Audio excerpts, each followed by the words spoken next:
So Tania, it's lovely to have you here with Offspring and Wellspring magazines.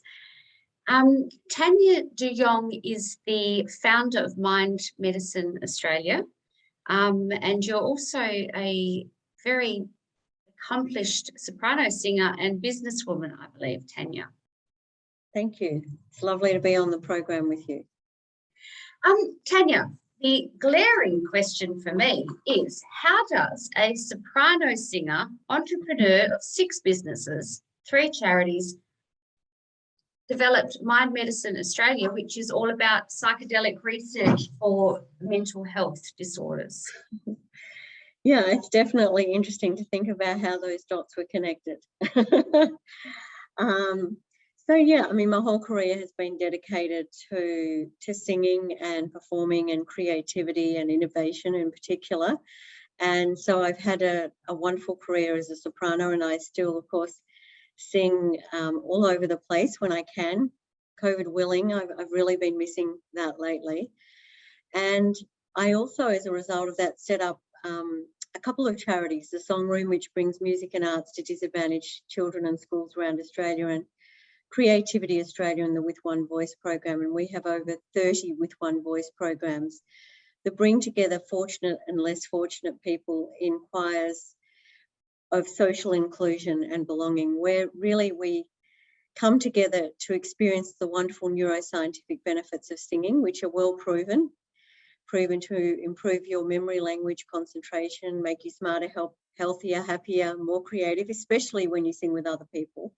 I talk about that a lot in my TED talk, how singing together changes the brain. And so I've seen firsthand how getting people actually into an altered state, because when you sing with other people, it can often take you into a slightly altered state. You know, you start to release endorphins through the right temporal lobe of your brain, like oxytocin and so on. You start to feel those wonderful cuddle hormones and other bonding hormones. And many people describe singing with others as a really transcendental experience. It takes you way out of your ordinary day-to-day cares and worries. And so I've always been really interested in hacking myself, I guess, in trying different things out to improve my health, both physically, mentally, and spiritually. Mm-hmm. And so I've tried lots and lots of different things, you know, mantra, tantra, you know, cryotherapy, you know, myotherapy, you name it, I've done it. And hyperbaric oxygen, all sorts of different electronic field resonance therapies. And you know, I've generally been pretty anti-Western, you know, pharmacology medicines. Like I've tried to avoid them as much as I can, because I think the side effects can be significant, and often they're sort of subduing something that needs to come out, and numbing it down in some way or other, and you can end up having worse effects down the line because of that. So, and that being said, and yes, so I've always been pretty anti-drugs of any kind. Whether you've never been drunk, I read. No. That's right. I never got high. I've never been drunk. I don't even drink coffee. I don't smoke. You know, and you know, and that's because I'm a singer as well. You know, and so the concept of ever taking any drugs has been completely foreign to me, and it really wasn't until I read this blog of Tim Ferriss where he was talking about the fact that he was donating $100,000 to Imperial College in London for some trials of psilocybin-assisted therapy, and I had no idea what psilocybin even was. And just on that note, Tania, would you care to tell us what psilocybin is? Yes, so psilocybin is the psychoactive component of magic mushrooms. So, you know, I'd heard about magic mushrooms when I was growing up, but I never wanted to try them. I didn't want to be out of control at all, which is probably why I never got drunk or, you know, any of those sort of things. I just wanted to, you know, sort of be on this plane. I really never thought I just really never realised what drugs were about, or even what attraction they would have for anyone. And so when I think about it, it's so narrow in some ways, but then I've had a very broad upbringing in other ways. So I clicked on the article that Tim Ferriss had connected in his blog, and it was an article with Michael Pollan, who wrote How to Change Your Mind, the book. But this was prior to when he wrote. It was about 5 years ago. It was an article called "The Trip Treatment" in the New Yorker magazine, and it was profiling a trial at New York University of a number of patients with anxiety and depression caused by an end-of-life terminal diagnosis. And one of the patients profiled in the article was a patient who had this diagnosis, but he also happened to have some transgenerational trauma caused by the Holocaust through his parents and grandparents who were survivors. And I'm also the daughter and granddaughter of Holocaust survivors. And so when I read this and saw his complete remission and all of this, I thought, well, that's really amazing. You know, I had always suspected that I was carrying some of that trauma with me. And a lot of us are carrying ancestral trauma. And we don't even know that we are most of the time. But I had some very strange dreams, and I said to my husband, you know, I think we should go and do this treatment. And his father had committed suicide when he was 13. And anyway, he generally just lets me get on with things and says, okay, well, you know, see what you can find out. And he didn't really pay any more attention to this. And I basically tried to get us into some of the trials at Imperial College for healthy patients, but there weren't really any going on. Where were the trials, Tania? Because there's none in Australia, are there? No, but we spent quite a bit of time in Europe, and there were trials over there, but there weren't any trials at the time we were going for healthy patients. I mean, generally the trials are for very select groups of patients who have a particular diagnosis of treatment-resistant depression, or in the case of psilocybin, or treatment-resistant post-traumatic stress disorder in the case of MDMA-assisted therapies. And they're the two main therapies which are the most advanced in the trials currently, and which are likely to be prescribable medicines very soon, and for which a lot of patients in Australia, or are you talking other places now? All over the world, yeah. So Australia generally tends to follow the US and Europe as you know, and so we have it on good authority that, you know, once MDMA, for example, becomes a registered medicine, which is likely to happen within the next 18 months, that the Australian regulators will follow and register that medicine as well. And in America, it's likely to happen in the next 18 months. Yes. So MDMA-assisted therapy is now in phase 3 trials supervised by the FDA. The outcomes are extraordinary. I mean, you know, you're seeing 67% plus remission rates after just 3 medicinal treatments with a short course of psychotherapy, with patients who have on average, you know, 14 years of post-traumatic stress disorder. And you can imagine their suffering. And is that, so they're testing for, or they're using as a treatment for PTSD and depression, anxiety, eating disorders, addictions, those two as well, or that? Yeah, so psilocybin-assisted therapy, which is 2 medicinal doses of psilocybin alongside a short course of psychotherapy, is being used to treat depression, obsessive compulsive disorder. Both the medicines are actually being used to treat addictions in different cases. But psilocybin is also starting to be trialled for treatment of anorexia and eating disorders, dementia and early stage Alzheimer's, dementia too.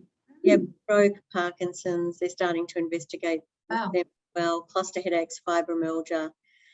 I mean, there's really an extraordinary amount of conditions that could be completely healed through these treatments with the right protocols. And it's really important to say, you know, that you never take these medicines home. This is all about treatments in medically controlled environments with trained therapists. And so Peter and I, anyway, just to go back to our experiences for a moment, you know, so we couldn't get in any of these trials. We were eventually introduced to a Dutch guide, and these medicines are actually legal in the Netherlands. And so we were there with this guide. We had a massive dose of Syrian rue followed by psilocybin. What's Syrian rue? I'm not familiar with that. Syrian rue is like these seeds, Peganum hamala seeds, which act as an MAOI inhibitor, which is what that effectively means is it stops the psychoactive component of the psilocybin from being broken down in the gut, so that you actually do get more of the full effects of the psychedelic. Yeah. So quite often what can happen is, you know, your gut breaks it down and then you won't get as full an effect. But this actually helps you bypass all of that. And so literally, you know, this particular protocol, these two medicines together, really catapults you into multiple other dimensions of the multiverse, into cosmic realms and all sorts of other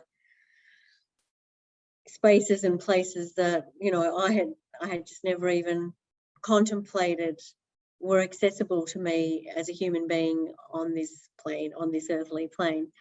And I was so blown away by this, as was my husband, who'd also never had any drugs, that, you know, our sense of oneness, of connection with self, with others, with the planet was so profound. I mean, I've never seen a leaf, a blade of grass, a single flower, a piece of fruit, a dewdrop, anything. Nothing looks the same to me anymore as, you know, since. And your understanding of reality and your place within this spectrum is transformed, not just for the time that you're on these drugs, but actually permanently. Permanently, yeah. I mean, you know, now I recognize that everything's part of me and I'm part of everything, you know, that we are all connected.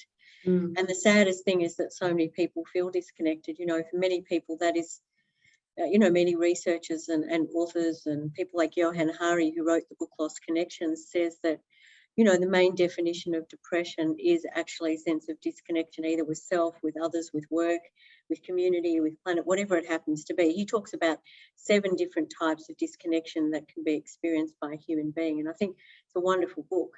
I really recommend it. But what these medicines do is they remarkably, you can see the backdrop behind me, you know, that's really a representation, I guess, of a brain with all these multiple neural connections that we do have available to us. But a lot of the time, our brain is working in very limited and stuck and rigid thought patterns. You know, I'm not good enough, things won't work out, no one loves me, my future looks bleak, it's not worth going on. You know, the things that we often say or hear other people say who are feeling very in a dark place. And so what the psilocybin effectively does is it creates this massive neurogenesis within the brain, increasing neural plasticity. So different parts of your brain hemispheres start reconnecting and talking to one another again. And that provides an incredible therapeutic window for a trained therapist to come and work with that patient, to help them to come to terms with whatever traumas are holding them back and keeping them stuck. That have affected the brain wiring to begin with. Yeah, and that are keeping them stuck in the past. You know, that expression of, you know, the past is always coming into the present and it's affecting your present. You can't fully live in the present. And one of the great things about these medicines is that they reset or reboot the brain, and they bypass what's called the default mode network of our brain, which keeps us stuck or defaulting to the patterns and programs that many of us have had since childhood. You know, they're very, very stuck patterns that many of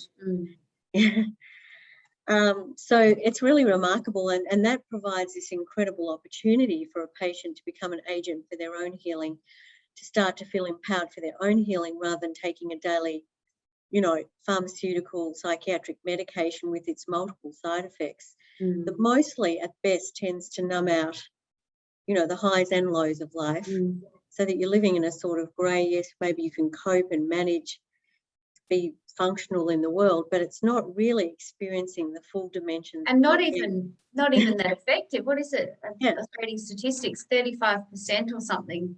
Yes, well, that's right. So the really sad fact is that with current existing treatments, remission rates from depression are around about 30 to 35%, combining antidepressants and or with or without psychotherapy.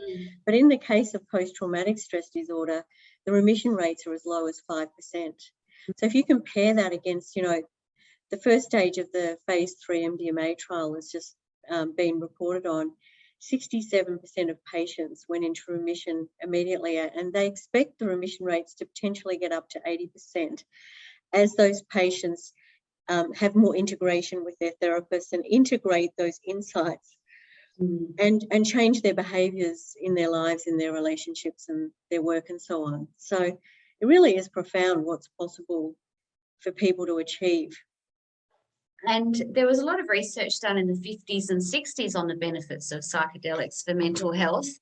Mhm. And what happened, Tania? Why Yeah. is it outlawed now?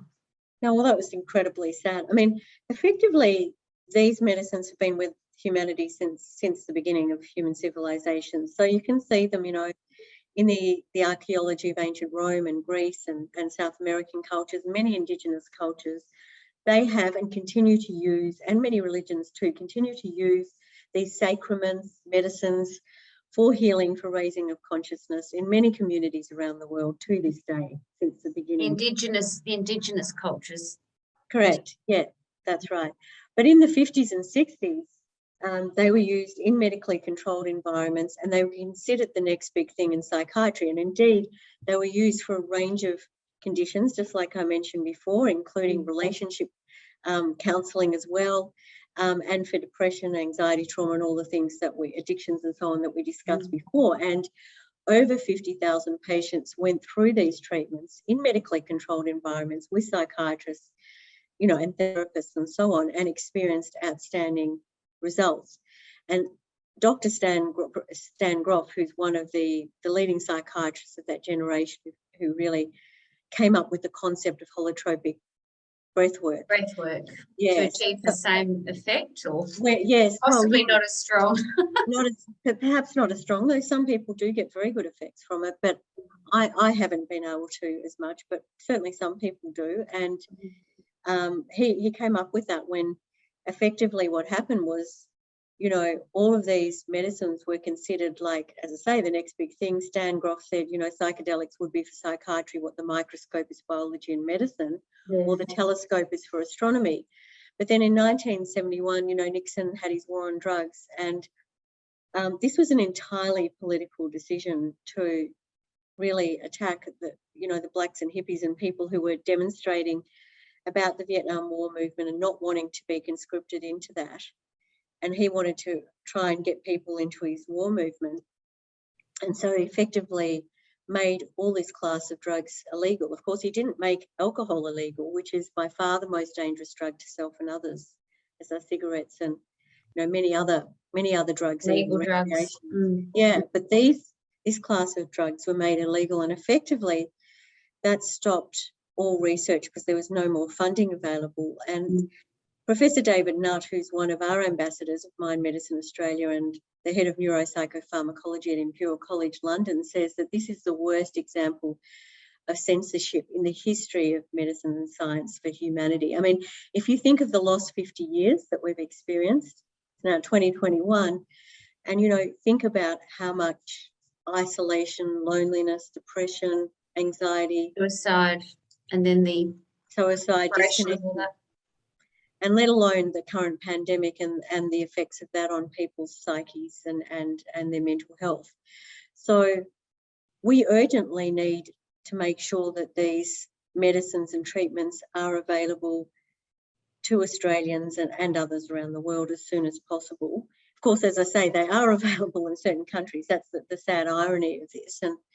And of course, they're available underground as well. But underground, you're not getting the therapy, are you? You're not getting well, in some places, in some cases you are. There are underground therapists who are psychotherapists who provide both the medicines and the integration and the pre-screening and preparation that's required, and some of them are outstanding. But there's obviously no quality control underground, and once a person is really not everybody has access to that either.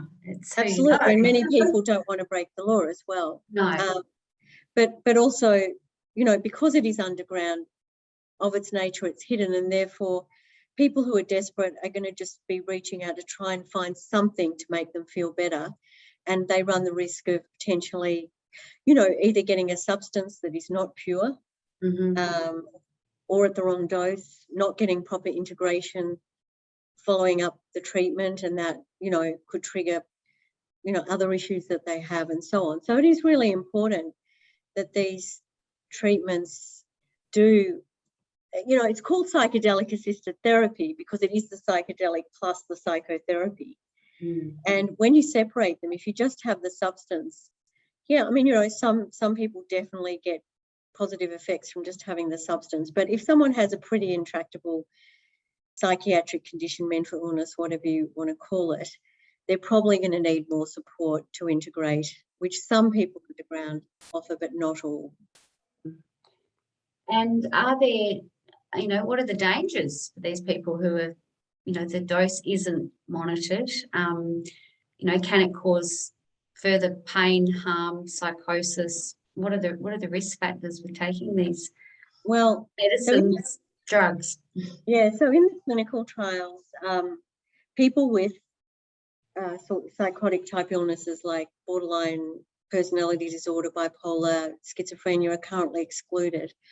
But there are examples of people who have actually used the medicines and work with therapists underground with those conditions who have actually got better. But at the moment, they're excluded from the trials. But in the current series of trials that have emerged throughout this renaissance of interest in this field, there's been over 160 current and recent trials with an average remission rates of 60 to 80% across all those trials, with thousands of patients when you count them all up across all those trials. And there has been no adverse events whatsoever. I mean, there's certainly been no deaths, there's been no heart attacks, there's been no triggering of any psychosis either. And that's one of the real myths around these medicines, that these medicines somehow cause psychosis. They don't. In actual fact, go on a trip and won't come back. Pardon? You go on a trip and won't come back. And that's actually not true. I mean, on the trip, you may feel a bit like you're in some kind of a psychotic state, but when you return, and you always will, you're not still there. But then on the other hand, I wouldn't recommend to people listening to this that they go out and just, try this without proper checks and proper preparation, proper integration, someone skilled and experienced to watch over them, and testing the purity of the dose. I really, we are all focused on. I know myself. I had ayahuasca a couple of times just over a year ago, and I was naive. I hadn't done my research. Yeah.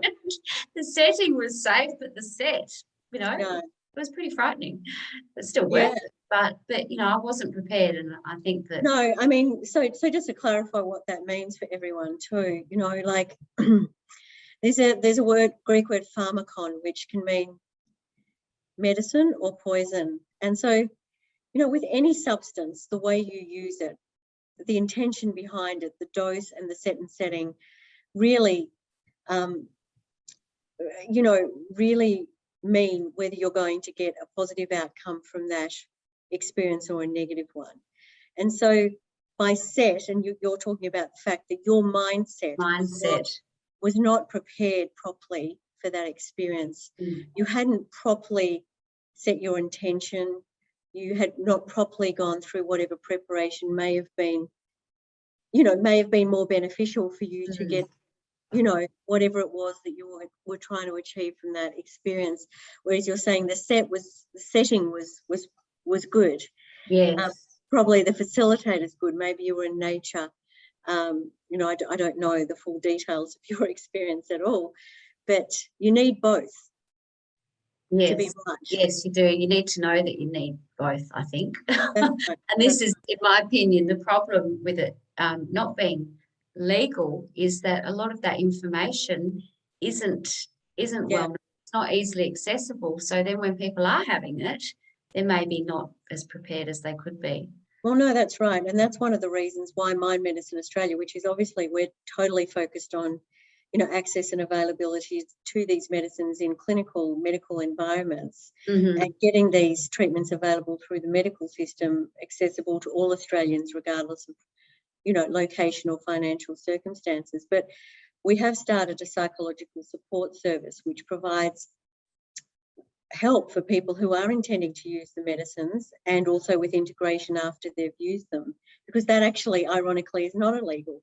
So, we have psychologists and psychotherapists who can provide that service to people who are contemplating wanting to work with these medicines, and can provide support before and after, just not during. It's ridiculous, isn't it? Yes, it is. So what are your aims? What are your hopes, Tania? I mean, obviously for it to be legal, but realistically, what are you sort of expecting as far as, you know, potential legalisation in Australia, and of which drugs in particular? Yeah, so, well, good news I can tell you is that there's been over 40 approvals for psilocybin and MDMA-assisted therapy in Australia through the TGA, through its Special Access B scheme for psychiatrists with patients who are treatment resistant and really suffering, and some of whom are suicidal. So that's happened at a federal level, but at a state... Sorry to interrupt, but for people who are suffering from depression, PTSD, what's the criteria there? So with for psilocybin-assisted therapy depression, so treatment-resistant depression, that means they've not responded to at least 2 other treatments. Well, I'm sure we can think of lots of people who've not responded to 10 or 20 other treatments. We certainly see those letters every day, tragically. But then in the case of MDMA-assisted therapy, that's for treatment-resistant post-traumatic stress disorder. So a lot of veterans, but not just veterans, you know, many people who've experienced abuse as a child, or even just seen an accident or whatever it may be. I mean, trauma can be triggered in many ways. And so over 40 psychiatrists and doctors in Australia have received those approvals federally, but state by state, there are still old recreational use laws in place that prohibit Schedule 9 substances being brought into most states in Australia to actually treat those patients who are suffering so dreadfully, which is absolutely inexcusable because, you know, again, we have this federal state argy-bargy, which is what's taking place and causing such harms through this COVID pandemic. And we have the same issue here where federally there are approvals, but in most states the patients can't be treated because the medicines can't be brought in, because the states are not differentiating between medical use. Again, this pharmacon, remember I said, you know, differentiating between what is a medicine and a poison. Well, you know, of course, these medicines would only be used in clinically controlled environments under supervision of trained therapists. So they have nothing to worry about because these treatments are so safe in those environments, but they just can't seem to make the differentiation at the moment. So what we've done is we've applied to the TGA for rescheduling of both psilocybin-assisted therapy and MDMA from Schedule 9, which is prohibited substance of no value and dangerous. Obviously, that's completely wrong, to Schedule 8, which is a controlled medicine, which is where these medicines should rightfully sit, and where many other medicines do rightfully. You know, like heroin, for example, on the street's a really bad drug, but is used in the operating room for anaesthetics. We've also seen, you know, medicinal cannabis finally, you know, getting rescheduled into Schedule 8 and so on. And so what that would mean is a doctor would still have to get that TGA approval, then the state approval, then be able to treat their patient. But eventually, as I say, within a very short time, it's likely that MDMA will be prescribable medicine and psilocybin will follow soon after. So our work to make sure that happens is to build the ecosystem. So we run a lot of educational events, webinars. We have a global summit in November with some of the leading presenters from around the world presenting at that, either virtually or in person. We have over 30 chapters around Australia and New Zealand where in communities, people are running education and events so that people focus on the data and science and stop, you know, with all the stigma and prejudice of the past, which is what has held us back for such an enormously long time. And once people start understanding the data and science, it's pretty amazing what shift you start to see, even with the most conservative psychiatrists and doctors and others who go, wow, you know, they'll come in skeptical. Oh, you can't be serious. You're not really talking about giving patients magical mushrooms. And within 20 minutes of a presentation, they'll say, how can I get access to these for my patients who are treatment resistant?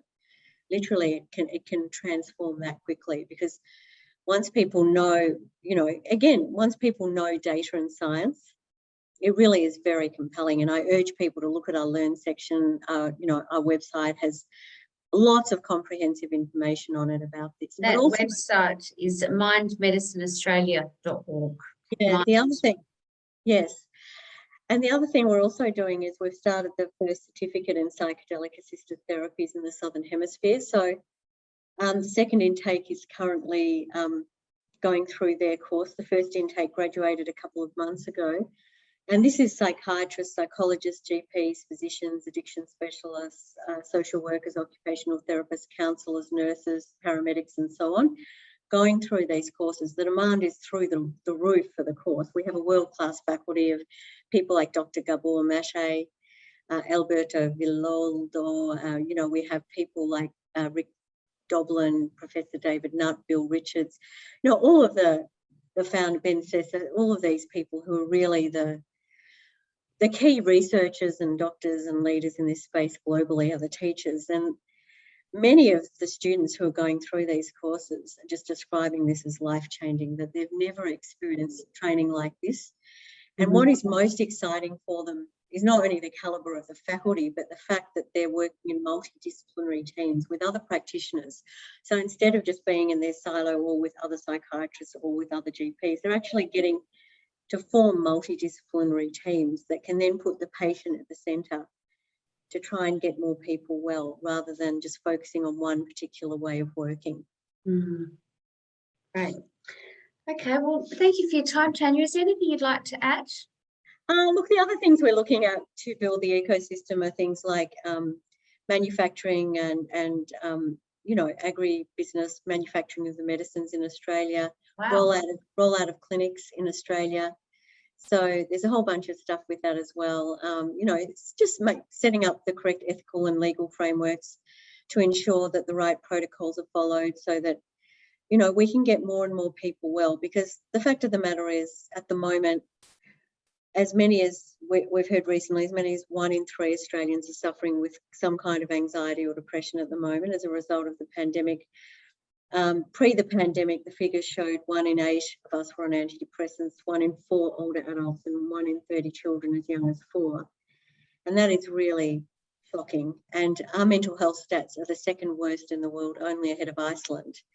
And we have a lot of sunshine in this country and a lot more reasons to be happy, perhaps not at the moment, but those stats are really bad. And I just want to say to everyone, whatever you can do to support us, we're philanthropists and social entrepreneurs, but we can't do this alone.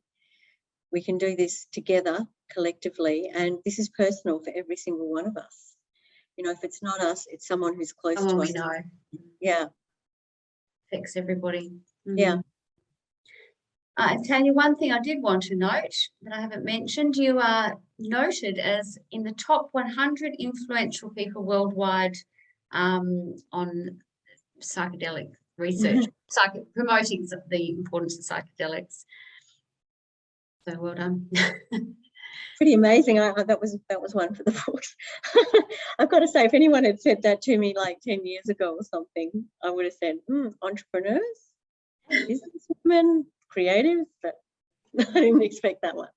But there you go. You know, you can never predict what happens in life, and it's amazing what one psilocybin experience in the right set and, you know, with the right set and setting did change your whole direction. My life and my husband's life and many other people around us as well. So you can never underestimate the power of these medicines. They are really profoundly powerful. And I just encourage everyone to learn more. And when you hear prejudice and stigma, always ask questions and be curious. Lovely. Thank you, Tania. That's Tania de Jong from mindmedicineaustralia.org.